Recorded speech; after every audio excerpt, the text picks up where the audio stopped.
Aku dihina habis-habisan saat resepsi karena pekerjaanku cuma pedagang kaki lima. Semua orang terkejut saat ayahku datang. Ternyata, di tengah hiruk-pikuk pasar malam, aroma khas makanan tradisional memenuhi udara. Dika, seorang pemuda berusia 28 tahun dengan senyum hangat dan tangan cekatan, sibuk melayani pelanggan di gerobak sederhananya. Gerobak itu adalah rumah kedua baginya, tempat ia menghabiskan hari demi hari untuk menjual nasi goreng dan sate ayam. Meskipun hidupnya tidak mewah, Dika selalu bersyukur. Ia memiliki semangat juang yang tinggi dan keyakinan bahwa kebahagiaan tidak diukur dari jumlah uang di dompet.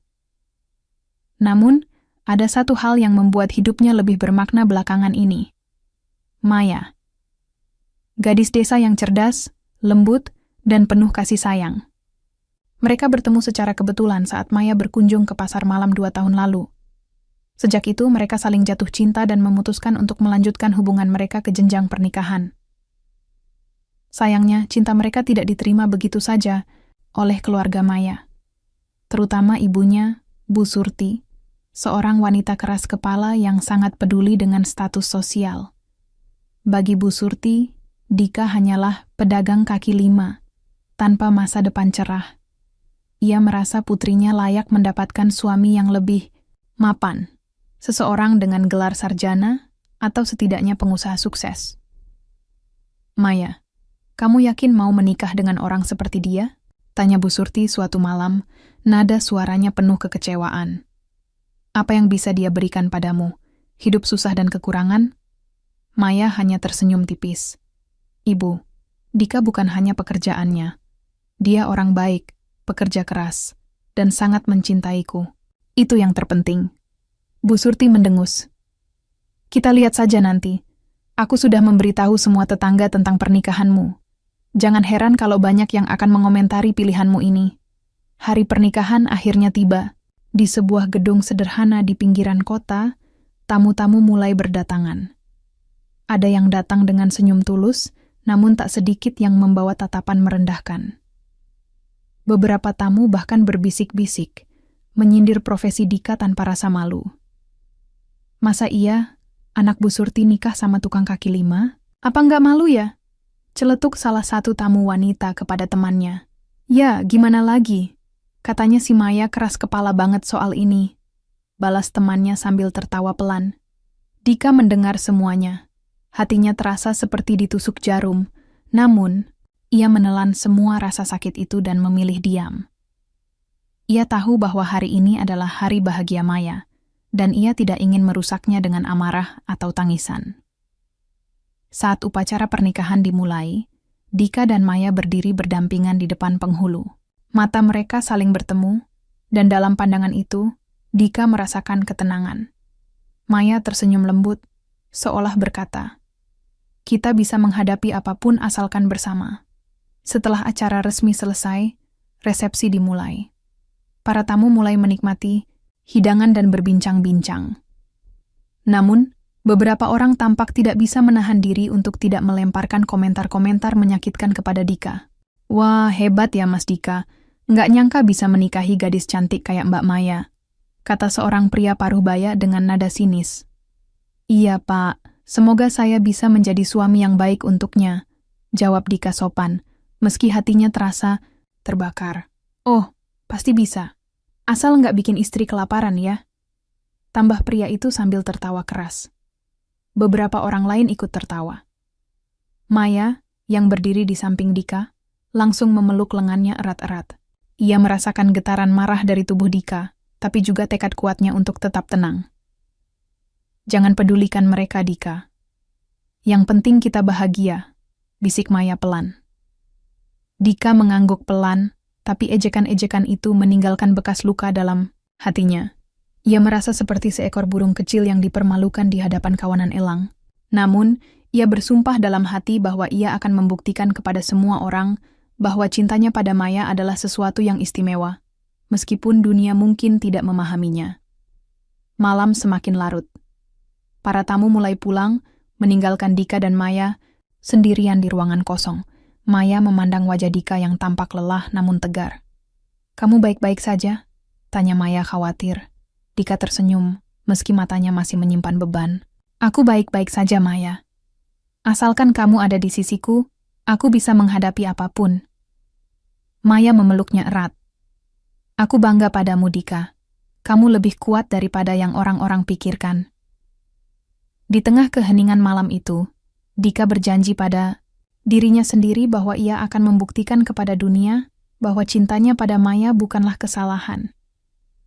Ia akan menunjukkan bahwa kebahagiaan sejati tidak diukur dari harta atau jabatan, melainkan dari kasih sayang yang tulus dan perjuangan bersama. Namun, nasib ternyata memiliki rencana lain. Keesokan harinya, seorang pria misterius akan muncul dan mengubah segalanya. Keesokan harinya, Dika dan Maya sedang membersihkan sisa-sisa pernikahan di halaman gedung. Suasana masih terasa sunyi, hanya ada suara sapu yang bergesekan dengan lantai dan angin pagi yang berdesir pelan. Dika tampak cekatan membantu Maya, meski matanya masih menyimpan bayang-bayang lelah dari malam sebelumnya. Tiba-tiba, sebuah mobil mewah berhenti di depan gedung. Pintunya terbuka, dan seorang pria paruh baya turun dengan langkah mantap.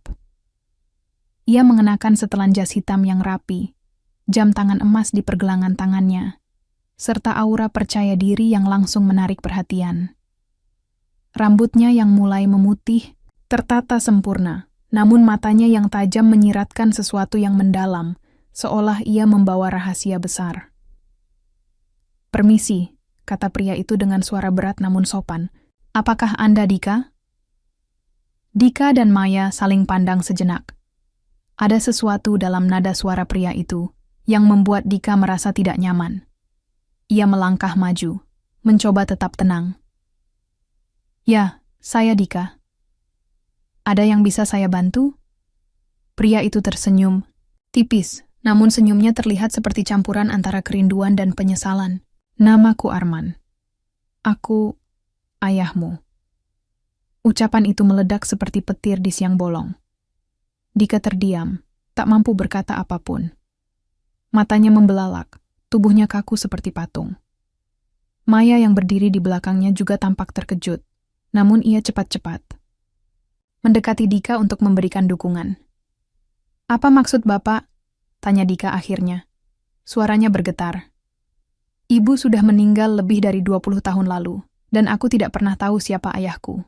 Arman menghela napas panjang, seolah mempersiapkan diri untuk sesuatu yang sulit. "Aku tahu ini akan sulit dipercaya, tapi aku memang ayahmu, Dika. Aku meninggalkan keluargamu dulu, karena situasi yang sangat rumit.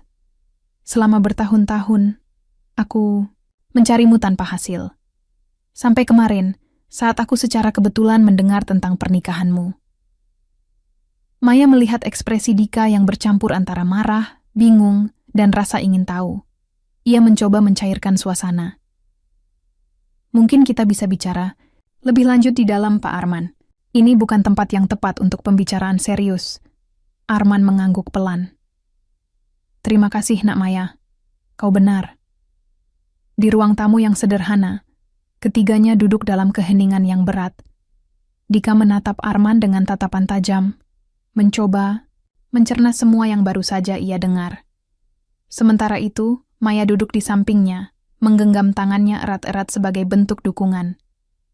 "Kenapa Bapak meninggalkan kami?" tanya Dika akhirnya. Suaranya dingin namun terdengar penuh amarah, terpendam. "Kalau Bapak benar-benar peduli, kenapa tidak pernah mencari kami sebelumnya?" Arman menundukkan kepala, tampak berusaha menahan emosinya. "Aku tidak punya pilihan waktu itu, Dika. Saat kau masih kecil, bisnisku sedang menghadapi masalah besar. Ada ancaman dari saingan bisnis yang membuatku harus melarikan diri demi keselamatan keluargaku. Aku pikir, jika aku pergi, ibumu dan kamu akan aman. Tapi hasilnya, ibu meninggal sendirian, tanpa suaminya." Bentak Dika, suaranya meninggi. Air mata mulai menggenang di sudut matanya. "Bagaimana rasanya meninggalkan anakmu begitu saja? Apa Bapak tahu betapa sulitnya hidup tanpa figur seorang ayah?" Arman tampak hancur mendengar kata-kata itu. Ia menatap Dika dengan mata berkaca-kaca. "Aku tahu aku salah, Dika. Aku telah menyesali keputusan itu seumur hidupku. Setelah segalanya tenang, aku mencoba mencarimu. Tapi ibumu tidak pernah memberitahuku tentang keberadaanmu. Aku bahkan tidak tahu kalau dia sudah meninggal sampai beberapa tahun lalu. Kenapa ibu tidak memberitahumu? Tanya Dika, nadanya sedikit melunak meski masih penuh curiga. Entahlah, jawab Arman pelan. Mungkin dia kecewa padaku. Atau mungkin surat-suratku tidak pernah sampai padanya. Yang jelas, aku tidak pernah berhenti mencarimu, Dika. Dan ketika aku mendengar tentang pernikahanmu, aku tahu inilah kesempatanku untuk memperbaiki semuanya. Melihat keraguan di wajah Dika, Arman membuka tas kulitnya dan mengeluarkan beberapa lembar kertas tua yang sudah menguning. Ini adalah surat-surat yang pernah kutulis untuk ibumu. Lihatlah sendiri. Dika mengambil kertas-kertas itu dengan ragu. Matanya menyapu tulisan tangan yang rapi namun penuh emosi. Isinya adalah permintaan maaf Arman kepada istri dan anaknya, janji-janji untuk kembali, serta harapan agar mereka baik-baik saja tanpanya. Ada satu surat yang menarik perhatian. Dika, di bagian bawah, ada catatan tangan lain yang ditulis oleh ibunya. Ternyata, ibunya pernah membalas surat itu, meskipun surat balasan itu tidak pernah sampai ke tangan Arman. Untuk Arman, jika kau membaca ini, aku harap kau baik-baik saja. Aku tidak pernah membencimu, meskipun kepergianmu menyakitkan. Dika tumbuh menjadi anak yang baik, tapi dia selalu bertanya tentang ayahnya. Aku hanya bisa berdoa agar suatu hari kalian bisa bertemu lagi. Dika terdiam membaca surat itu. Hatinya terasa seperti diguncang badai. Semua yang ia yakini tentang ayahnya selama ini ternyata tidak sepenuhnya benar. Ibunya tidak membenci Arman. Ia hanya pasrah pada keadaan. Berita tentang kedatangan Arman cepat tersebar di kalangan keluarga Maya. Bu Surti, yang awalnya skeptis terhadap Dika, kini mulai meragukan niat Arman. Ia khawatir bahwa Dika hanya dimanfaatkan oleh pria itu untuk meningkatkan status sosialnya. Aku tidak percaya ini, kata Bu Surti kepada suaminya malam itu. Orang kaya macam dia tiba-tiba muncul dan mengaku sebagai ayah Dika. Jangan-jangan ini cuma tipuan supaya Dika bisa mendapatkan warisan atau apa. Tenanglah, Bu, jawab suaminya mencoba menenangkan. Lihat dulu bagaimana perkembangannya. Kalau Arman benar-benar ayahnya, mungkin ini bisa jadi kesempatan bagi Dika untuk hidup lebih baik. Namun, keraguan Bu Surti tidak hilang begitu saja. Ia meminta Maya untuk menjaga jarak dengan Arman, takut kalau keluarganya akan terlibat dalam masalah besar. Meskipun masih ragu, Dika memutuskan untuk memberi Arman kesempatan. Ia setuju untuk mengunjungi rumah Arman esok hari guna melihat sendiri kebenaran klaimnya. Namun dalam hatinya, ia bersumpah bahwa ia tidak akan mudah percaya. Ia ingin memastikan bahwa Arman benar-benar layak disebut sebagai seorang ayah. Sementara itu, Maya tetap mendukung Dika dengan sepenuh hati. Ia yakin bahwa kebenaran akan terungkap pada waktunya, dan apapun hasilnya, mereka akan menghadapinya bersama-sama. Di tengah ketidakpastian ini, satu hal yang pasti, hidup Dika tidak akan pernah sama lagi. Dika dan Maya tiba di rumah Arman keesokan harinya. Rumah itu megah, dengan pagar tinggi berlapis besi hitam, dan halaman luas yang tertata rapi. Dika merasa tidak nyaman sejak pertama kali melangkah masuk. Baginya, kemewahan ini terasa seperti dunia yang sama sekali asing, jauh dari kehidupan sederhana yang selama ini ia jalani. Arman menyambut mereka dengan senyum ramah, namun Dika masih mempertahankan sikap dinginnya. Ia tidak ingin terburu-buru percaya pada pria yang mengaku sebagai ayahnya itu. Maya, yang selalu peka terhadap suasana hati suaminya, berusaha mencairkan ketegangan dengan berbicara ringan tentang cuaca dan perjalanan mereka. Silakan masuk, kata Arman, membuka pintu lebar-lebar. Aku sudah menyiapkan makan siang untuk kita. Di ruang tamu yang luas, Dika duduk dengan kaku di sofa kulit coklat. Matanya terus mengamati setiap sudut ruangan, mencoba mencari petunjuk apapun tentang pria di depannya. Apakah Arman benar-benar ayahnya? Atau hanya seorang penipu yang pandai berakting? Setelah makan siang yang terasa canggung, Arman mengajak Dika dan Maya ke ruang kerjanya. Di sana, ia menunjukkan lebih banyak dokumen yang mendukung klaimnya sebagai ayah Dika. Ada foto-foto lama, akta kelahiran, bahkan catatan medis yang membuktikan bahwa Arman adalah ayah biologisnya. Ini semua bukti bahwa aku tidak berbohong, Dika, kata Arman dengan nada serius. Aku tahu sulit bagimu untuk percaya padaku, tapi aku ingin kau tahu bahwa aku bersungguh-sungguh ingin memperbaiki hubungan kita. Dika tetap diam, meski dalam hatinya ia mulai goyah. Semua dokumen, itu tampak sah, dan cerita Arman tentang alasan kepergiannya dulu mulai terdengar masuk akal. Namun, ada satu hal yang masih mengganjal di pikirannya. Kenapa Arman baru muncul sekarang? Apa yang membuat Bapak yakin sekarang adalah waktu yang tepat? Tanya Dika akhirnya. Suaranya datar namun penuh tekanan. Kenapa tidak puluhan tahun? Lalu, Arman menghela napas panjang. Aku mencoba mencarimu selama bertahun-tahun, Dika.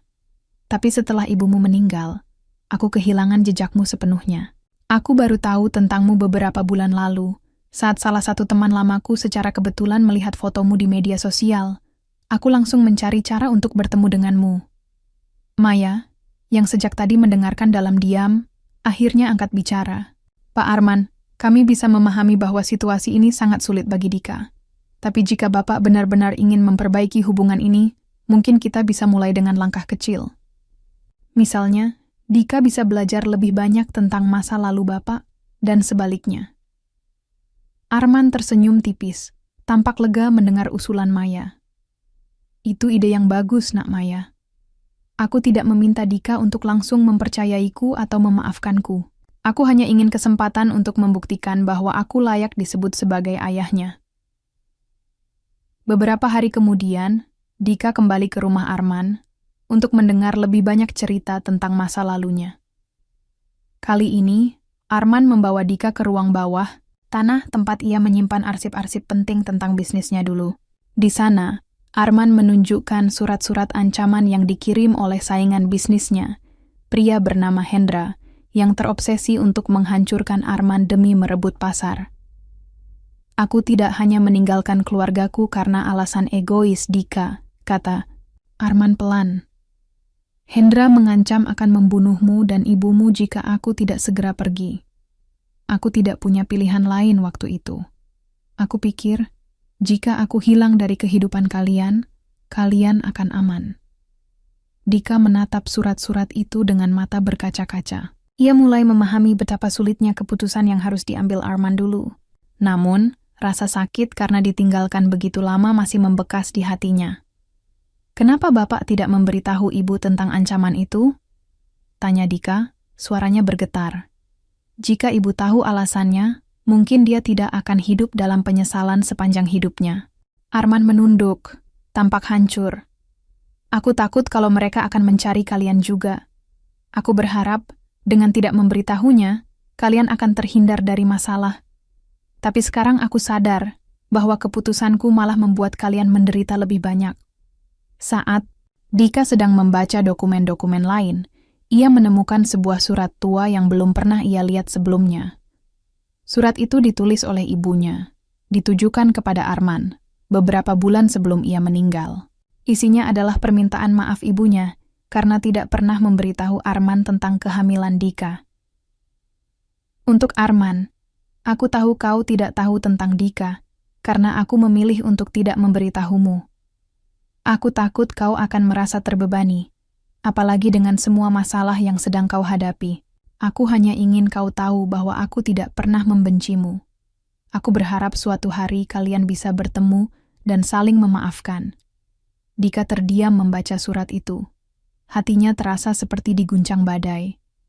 Ternyata, ibunya tidak pernah membenci Arman. Ibu hanya mencoba melindungi mereka berdua dengan caranya sendiri. Mengapa surat ini tidak sampai ke tanganmu? Tanya Dika, suaranya bergetar. Entahlah, jawab Arman pelan. Mungkin karena aku terlalu sering berpindah-pindah tempat saat itu. Atau mungkin karena aku memblokir semua komunikasi dengan masa laluku, aku tidak tahu. Sementara itu, keluarga Maya semakin skeptis terhadap Arman. Bu Surti mulai menyebar rumor bahwa Arman hanya ingin memanfaatkan Dika untuk mendapatkan warisan atau meningkatkan status sosialnya. Bahkan, beberapa tetangga mulai mempertanyakan niat baik Arman. Dia hanya pedagang kaki lima. Kenapa tiba-tiba punya ayah kaya raya? Celetuk salah satu tetangga kepada Bu Surti. Pasti ada sesuatu yang tidak beres. Bu Surti mengangguk setuju. Aku sudah bilang ke Maya agar jangan terlalu percaya. Siapa tahu ini cuma modus untuk menipu mereka. Namun, Maya tetap teguh mendukung Dika. Ia percaya bahwa kebenaran akan terungkap pada waktunya, dan apapun hasilnya, mereka akan menghadapinya bersama-sama. Meskipun masih banyak rasa ragu dan luka yang belum sembuh, Dika mulai membuka hatinya sedikit demi sedikit kepada Arman. Ia memutuskan untuk memberi pria itu kesempatan untuk membuktikan niat baiknya. Arman, di sisi lain, berusaha keras untuk mendekatkan diri kepada Dika, meskipun ia tahu bahwa memperbaiki hubungan yang retak membutuhkan waktu dan kesabaran. Di tengah semua ketidakpastian ini, satu hal yang pasti, Dika dan Arman telah memulai perjalanan panjang menuju pengampunan. Mereka berdua tahu bahwa jalan ke depan tidak akan mudah, tapi mereka siap untuk menghadapinya bersama-sama. Beberapa minggu berlalu sejak pertemuan pertama Dika dan Arman. Meskipun hubungan mereka mulai membaik, masih ada banyak rintangan yang harus dihadapi. Dika masih belum sepenuhnya percaya pada Arman, dan ketegangan antara keluarga Maya serta masyarakat sekitar semakin memperkeruh suasana. Namun Dika bertekad untuk tidak menyerah. Ia ingin membuktikan bahwa cinta dan pengampunan adalah kunci untuk mengatasi segala tantangan. Setiap hari Minggu, Dika datang ke rumah Arman untuk berbicara lebih banyak tentang masa lalu. Awalnya percakapan mereka terasa kaku dan penuh kehati-hatian. Namun, seiring waktu, Dika mulai melihat sisi lain dari Arman. Seorang pria yang pernah membuat kesalahan besar, namun kini berusaha keras untuk memperbaiki semuanya. Kenapa Bapak tidak mencoba menjelaskan semuanya kepada Ibu dulu? Tanya Dika suatu sore, saat mereka duduk di ruang tamu yang luas. Mungkin kalau Ibu tahu alasannya, dia tidak akan merasa ditinggalkan begitu saja. Arman menunduk, tampak menahan emosi. Aku takut kalau penjelasanku hanya akan membuat masalah semakin rumit. Saat itu, aku pikir cara terbaik adalah menghilang dari kehidupanmu dan ibumu. Aku tidak ingin kalian terlibat dalam bahaya yang sama denganku. Dika menghela napas panjang. Ia masih merasa marah, namun ia juga mulai memahami posisi Arman. Tapi Bapak tahu kan, betapa sulitnya hidup tanpa ayah. Betapa banyak pertanyaan yang tidak pernah bisa kujawab. Arman mengangguk pelan. Aku tahu Dika, dan aku sangat menyesal atas semua itu. Sekarang, aku hanya ingin berada di sisimu dan membantu apapun yang bisa kulakukan. Pada salah satu kunjungannya, Arman akhirnya memberitahu Dika tentang Hendra, saingan bisnisnya yang telah menyebabkan semua masalah ini. Hendra bukan hanya sekadar kompetitor. Ia adalah pria yang terobsesi untuk menghancurkan Arman demi merebut pasar. Ancaman-ancaman yang dikirim Hendra dulu membuat Arman tidak punya pilihan selain meninggalkan keluarganya. Aku tidak pernah berpikir bahwa keputusanku akan membuatmu dan ibumu menderita, kata Arman dengan mata berkaca-kaca. Aku hanya ingin melindungi kalian. Dika terdiam mendengar cerita itu. Hatinya mulai luluh, meskipun masih ada rasa sakit yang tersisa. Jadi, Bapak benar-benar meninggalkan kami karena ancaman itu? Iya, jawab Arman pelan. Dan setelah semua masalah itu berakhir, aku mencoba mencarimu. Tapi aku sudah kehilangan jejakmu. Sampai kemarin saat aku akhirnya menemukanmu. Dika menghela napas panjang. Ia memutuskan untuk memberi Arman kesempatan untuk membuktikan niat baiknya. Namun ia juga tahu bahwa proses ini tidak akan mudah. Mereka berdua harus bekerja keras untuk membangun kembali hubungan yang telah retak selama bertahun-tahun. Sementara itu, keluarga Maya semakin skeptis terhadap Arman. Bu Surti tidak bisa menerima fakta bahwa Dika ternyata memiliki ayah yang kaya, raya. Ia khawatir bahwa Dika hanya dimanfaatkan oleh Arman untuk meningkatkan status sosialnya. Aku tidak percaya ini, kata Bu Surti kepada suaminya suatu malam. Kenapa tiba-tiba ada orang kaya yang mengaku sebagai ayah Dika? Ini pasti ada sesuatu yang tidak beres. Suaminya mencoba menenangkan. Tenanglah, Bu. Lihat dulu bagaimana perkembangannya. Kalau Arman benar-benar ayahnya, mungkin ini bisa jadi kesempatan bagi Dika untuk hidup lebih baik. Namun, Bu Surti tetap keras kepala. Ia mulai menyebarkan rumor kepada tetangga bahwa Arman hanya ingin memanfaatkan Dika. Bahkan, ia mencoba memisahkan Dika dan Maya, dengan alasan bahwa Dika sekarang mungkin akan meninggalkan Maya demi kehidupan yang lebih mewah. "Maya, kamu harus berhati-hati," kata Bu Surti suatu hari. "Siapa tahu Dika sekarang hanya pura-pura mencintaimu karena dia sudah punya uang." Maya hanya tersenyum tipis. "Ibu, aku tahu siapa Dika. Dia tidak akan berubah hanya karena ada Arman. Kita harus percaya padanya." Bu Surti mendengus. "Kita lihat saja nanti." Meskipun Arman menawarkan bantuan finansial untuk meningkatkan usaha Dika, Dika tetap teguh pada prinsipnya. Ia memutuskan untuk tidak menggunakan uang Arman untuk keuntungan pribadi. Sebagai gantinya, ia meminta Arman untuk membantu pedagang kaki lima lainnya di daerahnya. "Bapak bisa membantu mereka dengan modal usaha atau pelatihan," kata Dika suatu hari. "Aku yakin mereka butuh dukungan lebih daripada aku." Arman tersenyum bangga melihat tekad Dika. "Kamu benar, Dika. Aku akan membantu mereka. Tapi ingat, aku juga ingin membantu usahamu.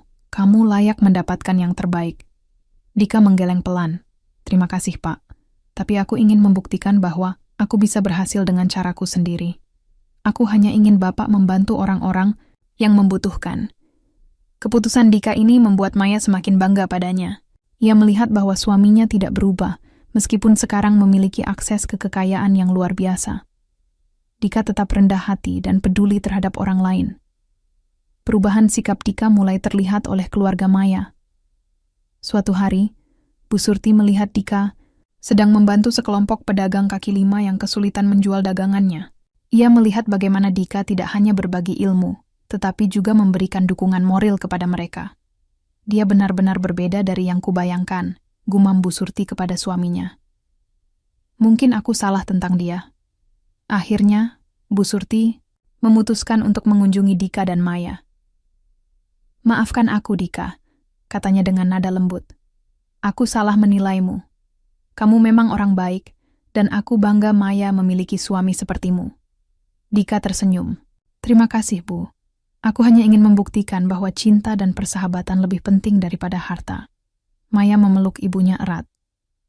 "Aku tahu ibu hanya ingin yang terbaik untukku. Tapi percayalah, Dika adalah orang yang tepat." Hubungan Dika dan Arman terus membaik. Mereka mulai belajar saling memahami dan menghargai satu sama lain. Dika juga berhasil membuktikan kepada keluarga Maya dan masyarakat sekitar bahwa ia tetap setia pada prinsipnya, meskipun sekarang memiliki akses ke kekayaan. Di tengah semua tantangan ini, Dika dan Maya semakin kuat sebagai pasangan. Mereka belajar bahwa cinta sejati tidak hanya tentang kebahagiaan pribadi, tetapi juga tentang bagaimana mereka bisa membantu orang lain dan membuat dunia menjadi tempat yang lebih baik. Di akhir bab ini, Dika berdiri di depan gerobaknya yang kini lebih ramai dari biasanya. Ia tersenyum melihat para pelanggan yang datang dengan senyum puas. Maya berdiri di sampingnya, memegang tangannya erat-erat. "Kita bisa melewati apapun asalkan bersama," kata Maya pelan. Dika mengangguk. "Benar, dan kita akan terus berjuang untuk hal-hal yang kita yakini." Mereka berdua saling tersenyum, penuh harapan untuk masa depan yang lebih baik.